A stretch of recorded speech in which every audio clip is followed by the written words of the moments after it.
You have one unheard message. Okay, it's 3 a.m. My shoes are gone. Was there, and my Uber rating is definitely a 0. You are not ready for this story.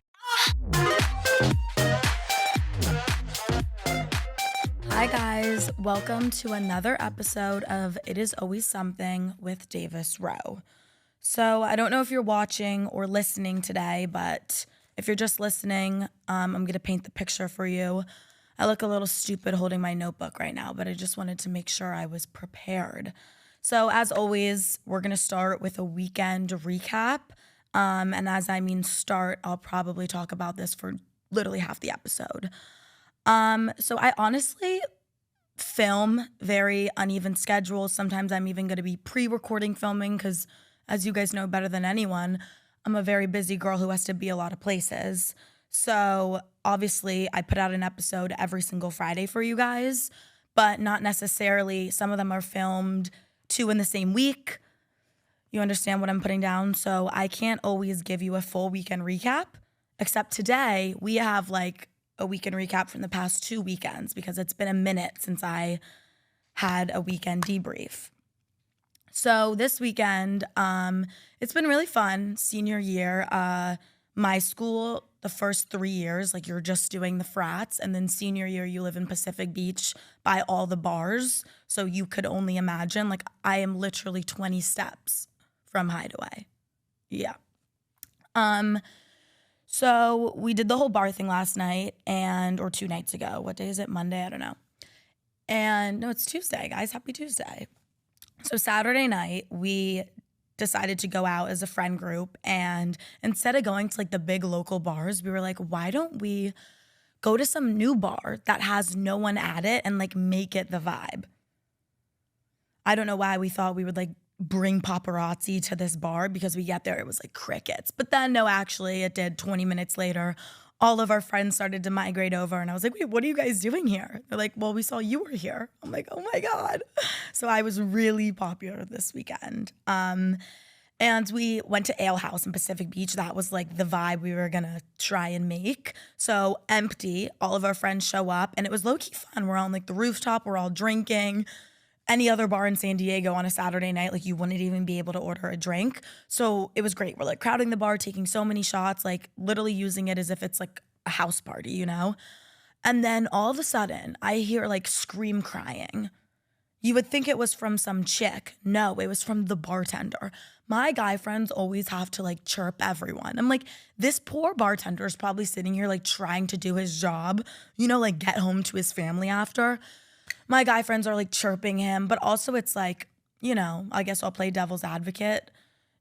You're a bartender at a college bar, bartending these men. Like you can't let them get to you. Like they're gonna say some fuck shit. That's like what they were born to do, their mission on this earth. All of a sudden this bartender scream crying. He's like, get out of here, get out of here. And is squirting my guy friends with like the Sprite hose, right? Obviously they're like laughing, he's crying and squirting them, but I got caught in like the drift, what would you call it? In the squirt? I don't know. Got caught in the super soaker, and all of a sudden he squirts me with the Sprite hose. So I go up to him and I say after, I go, hey, I completely understand my guy friends might have been pissing you off. Like, I'm a paying customer at this bar and you just squirted me with the hose. And at that moment I kind of was like, holy I think I'm a Karen. I've grown up, because me a year ago probably would have just, you know, like loved getting squirted with the hose, would have like taken my top off, you know, and just started enjoying it. So I kind of was like, I clocked myself there really quick. Something else that happened is my roommate and best friend is a music producer and DJ. I think you guys have heard me say that exact quote so many times. That's because you would think we like did it with flashcards of her training me, because obviously if you produce music, you're very proud of that, as you should be. So when I'm running around being like, she's a DJ, she's like, bitch, I'm more than that. And I'm like, yes, the you are. But I've been borrowing her car as she's on tour, and I go to charge her Tesla. And again, it's someone else's car, which I think just makes this story that much more like terrifying.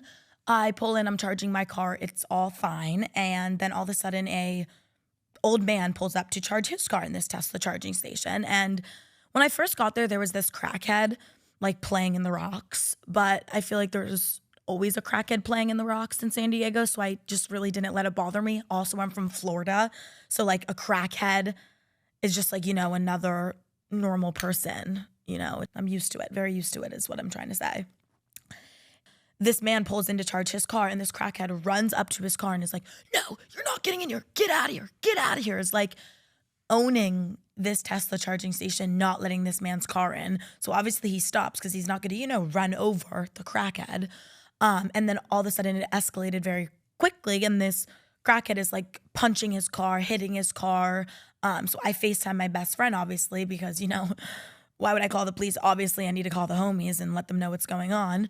So I'm like, like showing her, filming it. She's like, oh my God, this is insane. All of a sudden he like picks up a road sign. Like this road sign must have been a paid actor, because all of a sudden there's like this huge road sign. It was like Tom and Jerry when props just pop up and they're hitting each other. Throws this road sign at this old man's Tesla. And that's when I kind of got scared. Then this crackhead starts walking towards my car. And what I've learned through my experience of crackheads is just don't look at them. Do not make eye contact. But of course, it's kind of interesting. So, I'm hitting him with one of these, and then I think he saw me peeping, and all of a sudden he comes up to my car and starts tapping on my window. Not even my window, my roommate's car. And I'm like, oh my God, please don't do anything. I don't know how would I explain this one to insurance. So at that moment I did hang up on my friend and I called the police, and luckily old man had already called the police. So they like arrived as, I don't know, crackhead was about to get in shotgun of my roommate's car. Very terrifying. I haven't had an experience with a crackhead like that since like a year ago when I was visiting USC, and this homeless man had asked my friend to buy him a number 7 meal at McDonald's. Like I vividly remember it being like, it was like a number 3 meal or a number 7, something like that. She gets him a meal. He looks at her. She puts down the meal. You dumb. I wanted a number 7 because she got him like nuggets and he really wanted the cheeseburger. And so then we leave and I'm like, I hope you have a terrible day. Which, maybe I shouldn't have roasted the crackhead, but I don't care who you are. Don't be mean to my friend who bought you a nice burger or French fries or nuggets, whatever it was. It wasn't good enough. And then he started chasing us, like literally hunting us down. We ran into Panda Express and we're like hiding behind tables and he's like throwing stuff. They really like to throw stuff. I guess that's something I've learned. That's what you should take away from these stories. Duck. Something else that happened this weekend is we, on our way home, because, we got kicked out of the bar, got squirted with the Sprite hose. So obviously we had to go and buy some alcohol on the way back home because we were just going to house party it. And obviously, boys being boys, had to buy the Casa Azul. I thought it was Casa, but then it's Casa. I don't know. I'm not very good on terminology. I'm just good at, drinking it. And they had to buy the Casa Azul. And they had been spending money, probably spent $1,000 at the dispo hours earlier. So their cards are declining. They're Venmoing each other back. Obviously very intoxicated, trying to buy this bottle, Venmoing each other back $100. Then their Venmo's getting fraud. Then their card's getting fraud. So we're all outside, waiting for them to finish up. And the boys outside are what is taking so long? I walk in. I see that they're having trouble. I tap my card and I walk out. Maybe it was the gooms talking because we'll get into this later. We love a good microdose when we go out. A few drinks, a few shots, and a microdose. My dream date. So I don't know. Maybe it was that was playing a rule of them thinking I was the coolest ever. Or maybe it's just a typical Saturday, honestly. Fuck. And so I just walk in, I tap that bitch, and I walk out, and was gonna let them have their moment until they were like, dude, you just had that shit pulled up, you put that shit through the legs. I was like, okay, there was no Apple Pay through the legs. Maybe I went behind the back, but it was chill. And then obviously we got sidetracked and stopped at a few bars on the way home, and we went to this bar and it was taking our photo, just matching your ID to your photo. Half the people went back to this house party, half the people got sidetracked, had to get a roadie or whatever, make a pit stop, whatever you want to call it. And they're taking a photo, right? And so, the camera pops up. She's like, smile, or he, who knows. And so I like, do a little perk up. I'm like posing for this photo, and a bunch of people in line just like absolutely started trolling me. Did you like give yourself a little like lift and a little mew? Yeah, I did. I don't care what photo is being taken. I'm gonna mew and I'm gonna slay. A while ago, posted a video on my social media about this boy and like fully name dropped him, said the story, said the lore. And it was just something that like happened to me personally. And I was just relating it to how men like always lie. Men always like offer you things, stuff like you might not even want. Like they go out of the way to like offer you something and then it's like a scam and not even true. I posted a video talking about this boy. Again, my experience, what happened. And little did I know the video was gonna like blow up and so many girls were gonna have the exact same experience with this exact same boy. Then come to find out he's been like arrested many times, like has all this shit on his record, found so much out about like, I don't know, his family, which we obviously don't need to get into that, but just crazy lore. One of my good friends this weekend is in Miami and post a selfie with him. I'm like, oh my God, what are you doing? And also it's like, you know me, like there's people I just would suggest my friends not to hang out with because they've done me dirty or I don't like them. And then there's the very select few people I'd like tell not only my friends, but like any female to like stay away from because I'm worried for like their safety. It was like a that situation. Like I immediately call her. I'm like, babe, what are you doing? She's like, send me the TikTok. I send her the TikTok. She starts reading it. She's like terrified and sick to her stomach. She's like, oh my God. Obviously she wasn't really like too in deep. She's not like staying with this man or necessarily like best friends with this man. They just like happened to cross paths when in Miami. She ends up going, she tells me later. I'm like, so how was it? Because obviously again, she sees the TikToks. She's sick to her stomach. She leaves, she blocks him or whatever. But I'm like, how was when you were with him? Like, can you debrief me? And she's like, Davis, where do I even begin? I'm like, oh. And basically, she's just like, it was just, exactly what you said. Like, again, just like insane drug addict. And like, again, I'm in college. I've seen my fair share of like usage of that stuff. This kid, insane. But again, we're not going to get into those details because that's just not my forte. And she's like, yeah, we went to Soho House with him and his friend, in friend quotes, because that's just like every story with this kid. He like meets someone. I'm honestly amazed. Like this kid is brilliant somehow because he always like, he must be great with people because somehow he always just like lures new people into his trap. So I guess I'll give it to him. Has this new friend. This new friend is like really rich. They go to Soho House in Miami. And they're buying all this stuff. This man, the man I know and the man she knows, is buying her all this stuff. So many bottles, expensive bottles. I've never been to Soho House. I don't know if you can be buying like caviar and all of that and food. If you can, they were. That's all I tell you. They rack up a tab, had to be at least 10K, the way she was making it sound. Of course, guess what happens? His card declines, as it always does.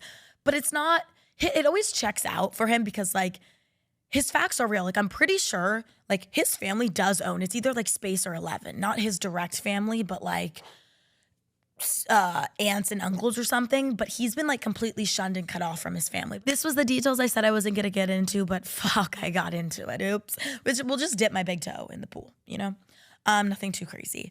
So when people, like, fact check him, it low-key checks out. That's, like, the scary part. They buy all this stuff. His card declines. So his friend is like, oh, I'll get it.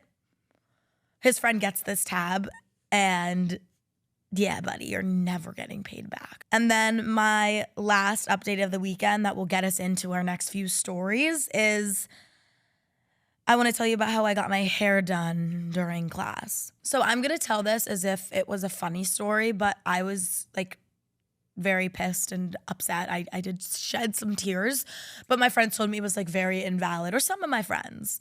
You're all my friends, and all of you in my comments had my back. So my class had been moved to Zoom. Very last minute, may I add, And so that changed my schedule around. I had been trying to get in to get my hair done. And when you say it like that, like, oh, I need to get my hair done, it sounds like that is like, not a need, more of a want. And I will completely give that. But something I will say is, as stupid as this sounds, I feel like if you're a girl, you understand. there are certain insecurities or just certain things that like have to be done, and my hair is one of them.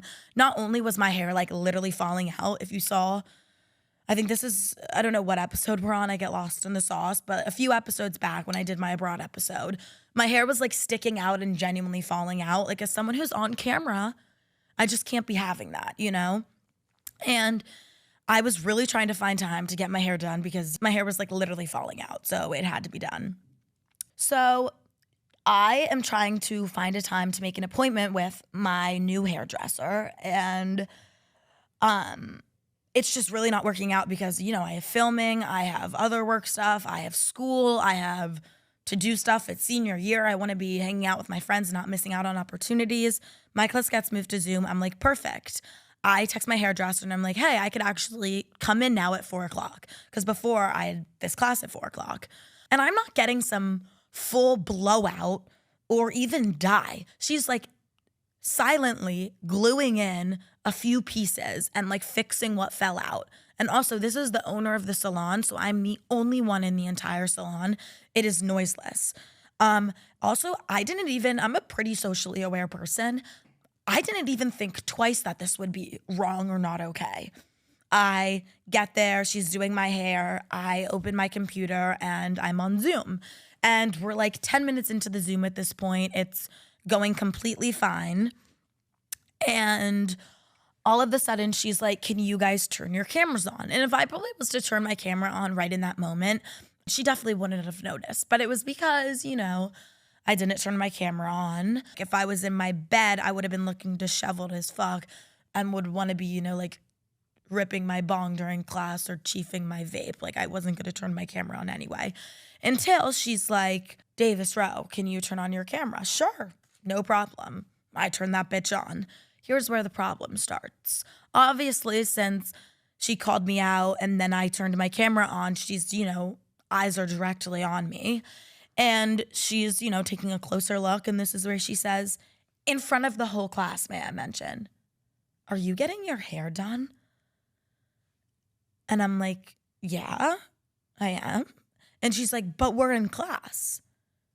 And I'm like, no, class is on Zoom. I'm at the hair salon. And you know what? Like, I'm listening. I'm not being a distraction. I'm completely aware of what's going on. It's dead silent. I don't think I'm distracting others. And she's like, that is very inappropriate. Like, we are in class.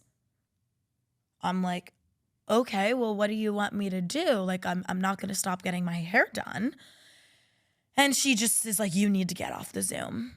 So I leave the Zoom. I finish getting my hair done. This is a class that's like once a week, 2.5 hours. I get back on the Zoom, literally miss probably 30 minutes of class. It's again like an hour and 50-minute class. Get back on the Zoom, finish up the rest of the class. She does like the attendance score at the end. I answer the attendance question, which also like attendance in a senior class is diabolical. Like we're seniors, like we have other stuff going on. Like I'm trying to like, you know, be able to pay my rent when I graduate. Be able to like have an iPhone and pay my phone bill when I graduate. Be able to have health insurance when I graduate. So yeah, school is my priority and I need to get that degree and I need to get those good grades because my father is paying for those classes and would absolutely whoop my ass, you know, if I wasn't giving it my full attention. But you know, like full attention is more like, you know, like we'll call it 99 because I just have to be giving my attention elsewhere. And I think that's very important as a senior. Like, come on. I think teachers need to be more lenient and realize that. So I get back on the Zoom. I answer this attendance question. I think it's all fine until, you know, a couple days later, I see she updated my attendance score to a 0. Yeah, so get ready for next year's syllabus. Sorry, guys, if you're taking this class next year, to have no getting your hair done during class. Little did I know, like that was not in the syllabus, okay? And that takes me to, I want to talk about some other school and class stories.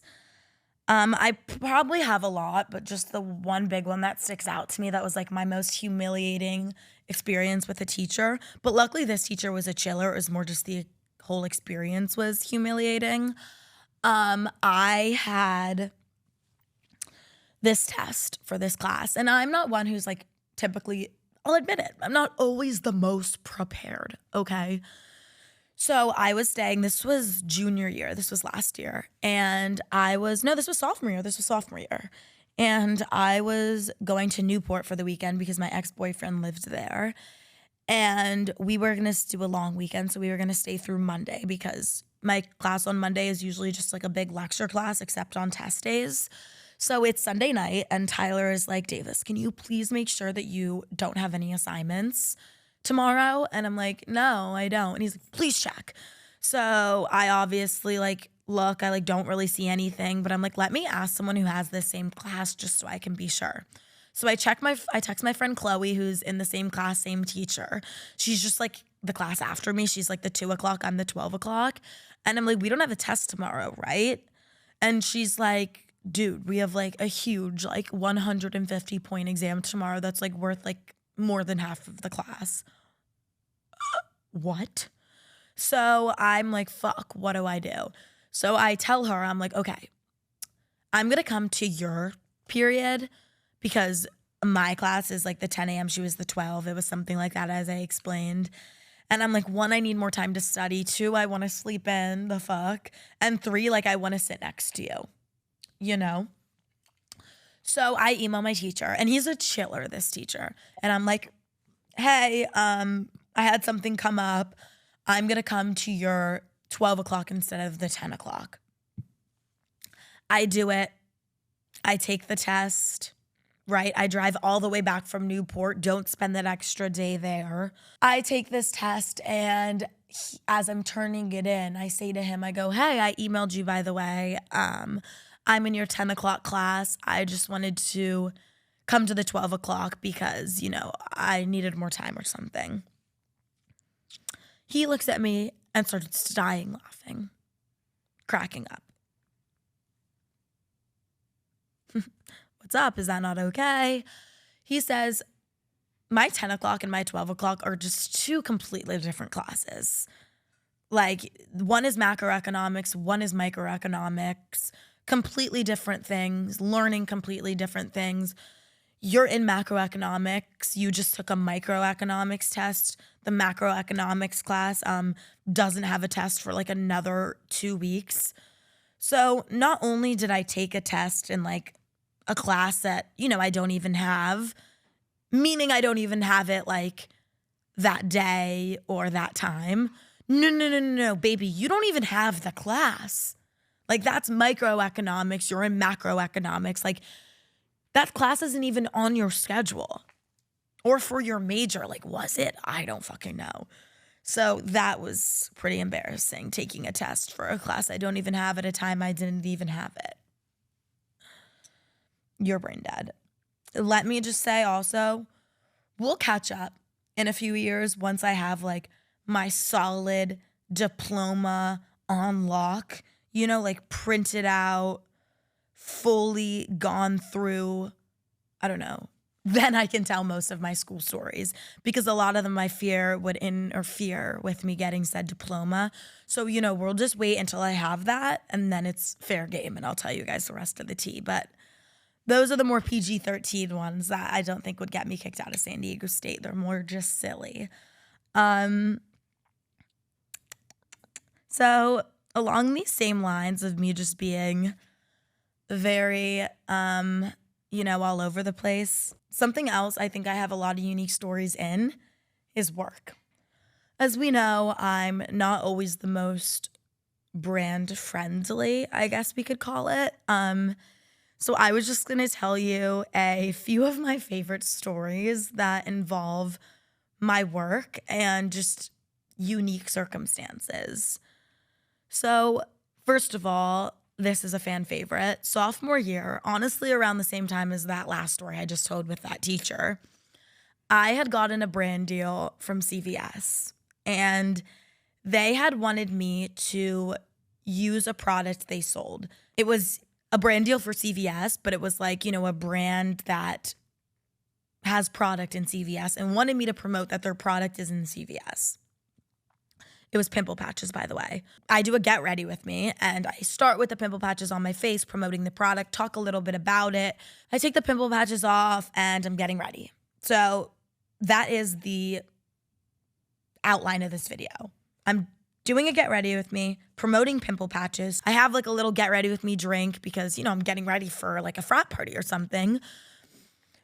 Telling that to the video, it's all fine, it's great. So I submit this get ready with me to CVS for approval.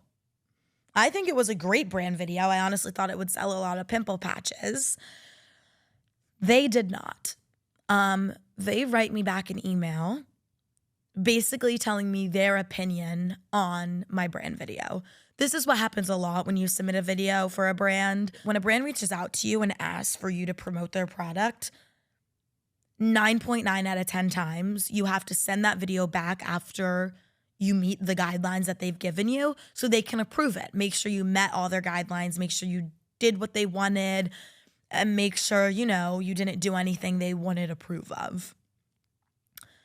I submit my video for approval, and this is the email I get back. Hi, Davis. After careful consideration and back and forth with the client, they've unfortunately decided to terminate this partnership. Due to copious amounts of profanity and drinking from a penis straw multiple times throughout the video, both of which were outlined in the contract to avoid. I'm so sorry. I know for a fact there was nothing in the contract that said I could not drink out of a penis straw during my get ready with me or during my promoting of this product. That was not outlined in the get ready with me. Same way getting your hair done was not outlined in the syllabus. I was just, as I said, like getting ready. So I had my get ready with me cocktail, and I'm not a boring bitch. So I don't have these basic fucking bendy straws, I had a lot of fun straws. One of my fun straws was like this massive, it wasn't massive, okay? It was just like a chill little penis straw, And I honestly didn't even think twice about it until this email. So, they tell me it was outlined in the contract not to do that. They're terminating the partnership and then said, I've pushed to continue working with you to revise the video, but they unfortunately would like to terminate due to poor brand fit. So then told me I'm a poor brand fit. Yeah. Thank you for your hard work in this process so far. I hope you have opportunities to work together again in the future. Do you? Do you? Luckily, that was before I had any sort of management. Maybe that makes sense. Maybe that completely makes sense why that was before I had any sort of management. But yeah. Something else that happened is on my birthday, I did a debrief, and I love it. This was like a segment of the debrief. Like, this wasn't even the full debrief. Like, I casually gave a birthday debrief and was like, we blacked out. It was great. One of my friends, blacked out so hard and missed his brother's graduation, missed his flight. Crazy shit. That's, it was a good 21st birthday. I rented out a boat, like a huge yacht, open bar. No one went overboard. Shocking, right? I get home that night, and obviously I want to have some birthday sex. And so it's all great. I have my Jay Alvarez moment, so I thought, using some baby oil, whatever. I wake up in the morning and go to take off my makeup because it's my 21st birthday. Obviously, I slept in my makeup. And I can't find my micellar water anywhere. And I'm looking all around for it, and it's on my bedside table. I'm like, why is my micellar water? This is like the micellar water that's like the pink one in the white clear bottle. You know what else? Pink in a white clear bottle. Baby oil. Yeah, so I used micellar water as lube on my 21st birthday and then posted about it. And I honestly, everyone was like in the comments, this is again another fan favorite. Luckily, you guys don't think I'm like a fucking freak when I tell these stories. You think it's fucking awesome. So it's like, I don't know, we just have a really great relationship going, guys. I really appreciate all the support. So you guys are telling me how this should be an ad for micellar water because, maybe it should have burned a little bit, but I was fine. That was a time that I think I really represented a brand in a great way and a unique way too. I bet they never thought it had multiple uses. It honestly didn't. I would not recommend that. Yeah. Another one of my favorite things I ever did for work that was unique was I went to Charleston. And I raised, I don't know, rained havoc. Has to be raised. I raised havoc, guys.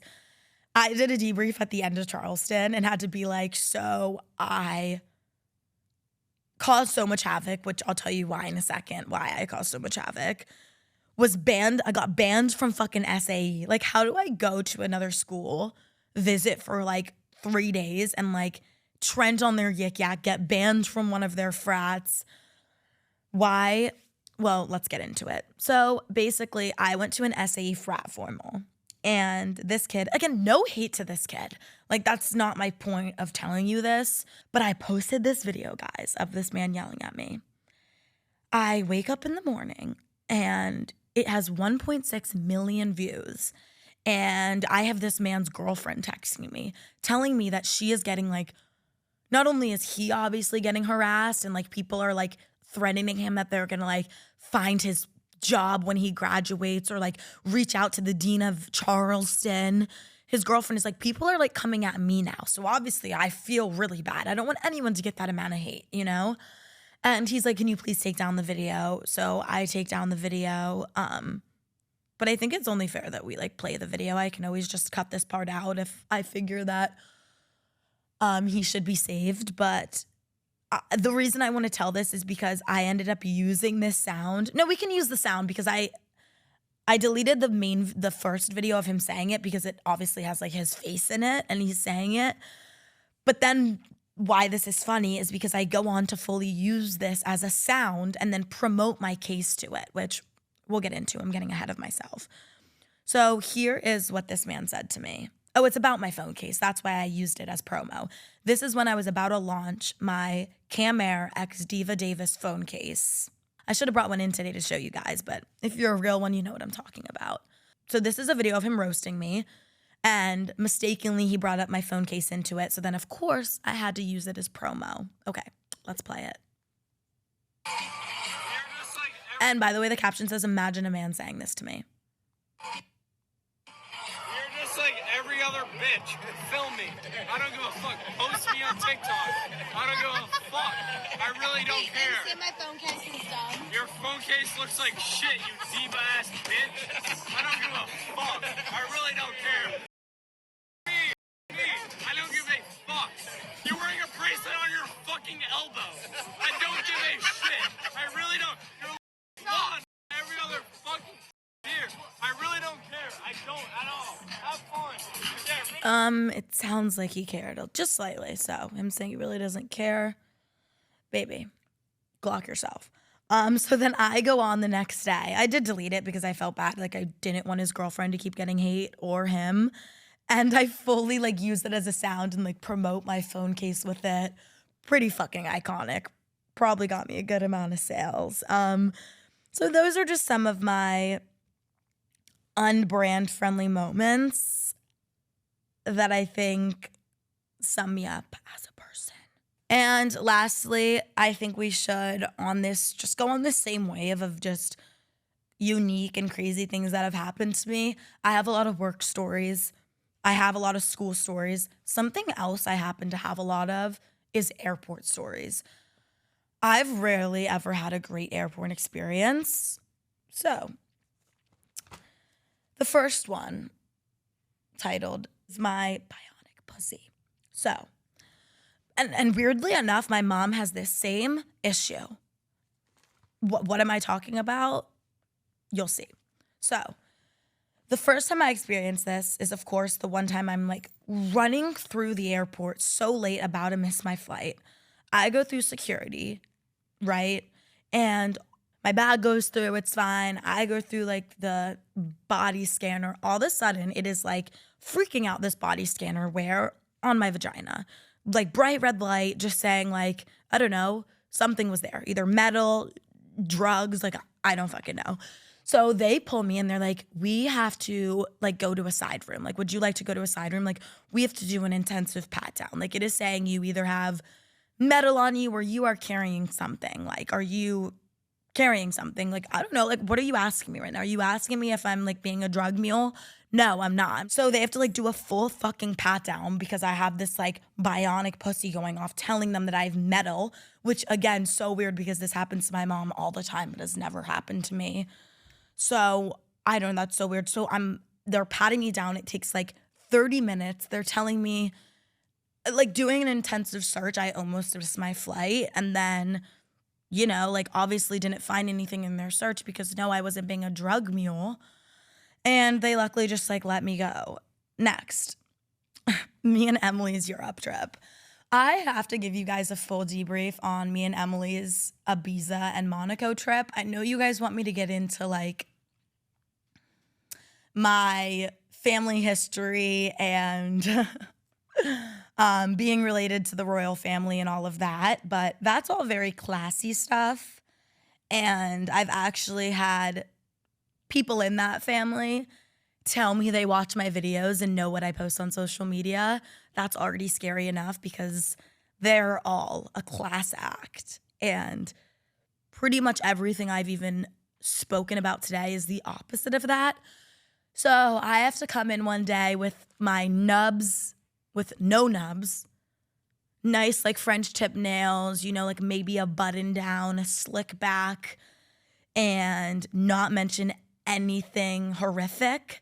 And that's when I can talk about, you know, my bougie royal family, because I cannot put them in an episode where I've talked about my bionic pussy, drinking out of a penis straw and using micellar water as lube. We just can't, you know, it's like oil and water. It just doesn't mix. But when me and Emily went to Europe, we had taken a sleeping pill on the way there, and it was one of my funniest fucking airport experiences ever. So I don't really remember it, but we had a stop in Switzerland, and you guys can go watch this if you go on my TikTok and go back to this time period of my life. I did a full mukbang in Switzerland. It's actually like a great mukbang, like edited fire. I filmed it fire, like it was great. And I don't even remember filming this mukbang, which is so funny. And I ate a whole bowl of pasta, and then like I just remember, like, I eat a lot, so it's not, you know, for me to have like 2 entrees isn't anything crazy. I watched back this mukbang. I think I had like 4 entrees. I don't know what got into me. Well, I do, the sleeping pill, but doesn't that just make you sleep, not hungry? I don't know. Then the funny part of this story, which Emily finds funny, I don't find this funny, is my mom had got me this bag. It was like a little tote, and I had used it to put so many things in. I put all my vitamins. I was going to Ibiza and Monaco. So I put all my vitamins in there, my like hungover stuff, my vitamin C's. I had headphones in there. I had like just little other things in there, hand sanitizer, maybe a lip gloss. This bag my mom got me, this tote, said on the front, "Do I look like I fly economy?" And let me preface, I was sitting in economy. I've never flown first class to Europe. I've flown first class elsewhere 2 times in my life because a man had bought it for me. So obviously I'm in economy with my bag that says, "Do I look like I fly economy?" just because I thought it was funny. I end up losing this bag in economy, which Emily just finds fucking hilarious. Like, tells everyone. Everyone's like, "How's your Europe trip?" She's like, "Great, Davis lost her 'Do I look like I fly economy' bag in fucking economy." Like, what a fucking dipshit. I'm like, okay, great. I'll take the troll. So yeah, that was a messy airport experience just because, you know, I filmed mukbang in Switzerland, don't remember it, and then lost half my fucking belongings. And that sleeping pill was strong because I just like don't remember my first day in Monaco. The time difference, so it's like 3:00 when we arrive. We go out for dinner with my parents.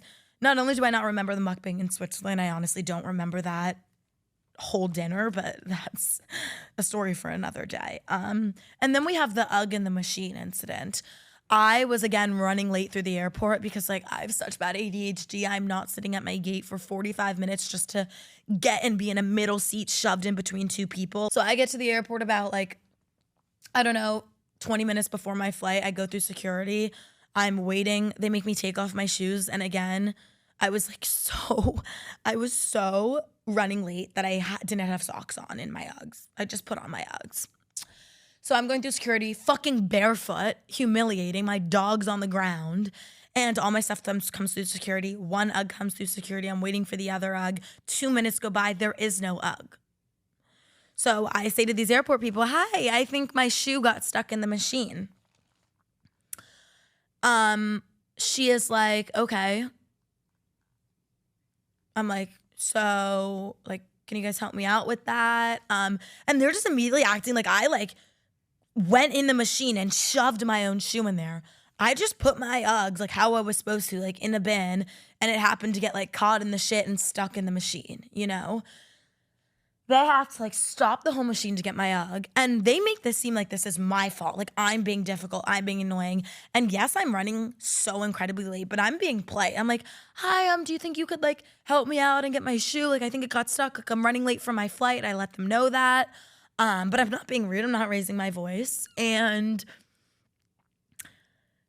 10 minutes go by, I'm still standing there barefoot, and I'm like, hi, like my gates, and I have the app for like every airline because I'm a frequent flyer. So I can see the countdown going down until my gate closes, and it says like 6 minutes at this point. They're being so unhelpful, not getting me my shoe. It's ridiculous. So what do? I sprint to my gate with one shoe on to like tell them what's going on. Oh, because I asked them, I go, at security, I go, this was what set me off. I go, can you like at least tell my gate that like I'm good and I'm just waiting on security to like figure something out? She goes, ma'am, I can't get in contact with your gate, and if you miss your flight, that's not my problem and you can reschedule. Are you kidding? After I'm being polite and my shoe gets stuck in your machine? Ridiculous. After I see 6 minutes on my phone, she tells me that bitch ass statement. I run to the gate to tell them myself. And I'm like, hi, my shoe got stuck in the machine. Can you please hold the gate for 5 minutes? Like, just give me literally 5 minutes. Meanwhile, yes, I'm running through the airport to tell my gate this with one fucking shoe on. How fucking humiliating. Like, actually, what? I get to my gate. They feel bad for me. They're like, I'm so sorry. That's so frustrating. Would you consider just getting on with? No, I have a layover. I'm not getting on this flight, going to Atlanta, sitting on this flight, then getting to my layover in Atlanta, walking to my gate in Atlanta, with one goddamn shoe. Maybe if I had socks, this would be a different story. But my dogs are literally out and I had no leash. Terrible. So I run back to security, wait like 2 more minutes. They get me my shoe. I sprint. They held the gate for me, luckily, because I talked to them. Held the gate for like 2 minutes. So fucking kind. I get on my flight. I sit down. Like, actually ridiculous. Also, my last thing I'll say about my airport experience is that I'm traumatized from every time I go through the airport, them having to retake my photo 15 times. If you've seen, look on my Instagram, I don't post a lot on Instagram. It's still like my third most recent photo. I mogged so hard in my license photo that it's literally on like a cover photo on my Instagram. Funny enough, I posted that and just like silly, posted a caption being like, if you're an officer who pulled me over, what would you do? And you know, all the comments are first like, haha, like giving you a face card warning. Something I've learned in terms of TikTok and Instagram is when something goes viral, that's when the trolls come in. So, you know, by the end, it's like turning my camera off and like beating you up and killing you. I'm like, oh my God. I got so many scary comments. But my ID photo never recognizes me. But every time I go through the airport, they have to take my photo, actually 45 times, because I'm mogging so hard in my ID photo. And it's so humbling. It literally never recognizes me. Okay, I think that's kind of all of my recaps. And I just quickly want to let you guys know kind of what we have coming up in October. I'm going to definitely be doing some batch filming because I will be so busy. I hope to I love being able to film right after something happened so I can tell you guys in real time, but sadly that's just not always going to be the case. So right now I'm going to tell you some updates we have to look forward to because October is going to be fucking incredibly exciting in terms of just life and also for you guys because content. You're going to be getting a lot of great stories. So I think what I'm most excited for is 3 points every year, but I've never had a podcast to debrief it. So it's just going to be a whole new scene. We are going to 3 points for Emily's birthday. But as you know, all of my friends are very much involved in the music scene. So it's a different experience than I've ever experienced when I go with people like that because, I don't know, they have connections, we're meeting people, we get to see behind the scenes of the music industry, you know. like get to see, you know, just kind of what goes into it. I've never experienced until I started hanging out with people who work in that field. So we're going to 3 Points. It's going to be super cool. And then we also are going to Space After to see Peggy Goo, which is just going to be fucking immaculate. Last time we did the 8 a.m. Space After 3 Points, like literally went to 3 Points, didn't sleep, 8 a.m., kept the vibes going, kept the drinks flowing, and pulled up and stayed at Space from like 8 to 2 on Sunday morning. And that was just, or was it Monday? One of the two. So fucking fun. So we have that to look forward to. And obviously there's going to be a great debrief for that. Then I have my Vegas senior trip. So, that, I don't even know what I can say about that. It's just going to be 3 days of fucking mayhem. Like, I know if I was to be anything but absolutely blacked out, I wouldn't have a good time, and I can just fucking admit that.